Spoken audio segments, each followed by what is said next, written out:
used to think about the idea of science fiction as being some kind of mechanism of prediction. In the 60s and 70s, sci-fi was this place where you would imagine wild possibilities. You know, Jetsons envisioned like flying cars and robot butlers and food in pill form, like things we couldn't possibly having, we projected in the mediums of science fiction. The nature of science fiction has totally changed today because technology is no longer this thing of wonder, like something that might happen in the distant future. But now we're in a world where we have all this technology and we just don't know what it means. We don't know what its consequences are. Like AI is a thing that's here. It's literally on our phones. But what it means as a culture, as a labor force, as a creative community, we just have no idea about. Totally. So science fiction is now a medium in which we explore the consequences of tech that's already here, right? And in a way, your work is maybe the best way we have of exploring that future because we just simply don't have other means to talk about it.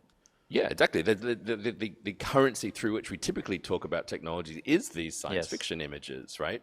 But you know, they offer really insights into who we are. So you know, we're looking at Blade Runner right now, which I think is extraordinary. Again, it's almost a cliche in the context of architecture schools as a film reference. But the way that it really operates is that it's this extraordinary document of the fears and anxieties of the 80s in America, the time in which it was made, right?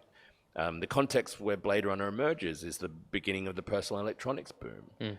And that's what Cyberpunk was. It was a way of wrestling with the beginnings of the future that we're currently all inhabiting. And it was a way of exercising those fears because at the time, like everything was being outsourced from America, American industry was collapsing, everything cool was being made in Japan. For the first time we had, personal electronics and a home VHS video recorder and a Sony Walkman.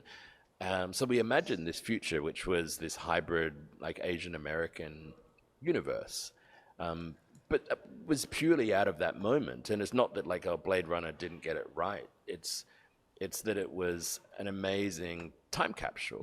And that's, I think, the way that all of these futures can start to operate.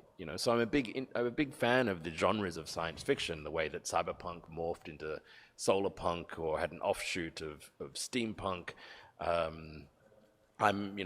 say that the work that I make is they're artifacts and images of what I describe as a form of planetary punk, which is a new model of science fiction that's trying to image large-scale planetary transformations, geoengineering schemes, massive climate remediation. I love that. Because I think these are the types of images that we need today. If cyberpunk was imagery that helped us reckon with the personal electronics boom, then planetary punk is the types of images that help us reckon with climate change and the necessary things that we need to do as designers, architects, politicians, urbanists, and so on in order to mitigate this future and somehow survive it. Well, and even the goal of Planetary and Imaginaries being able to shift our perception from maybe singular space, singular building, singular project to planetary understanding. So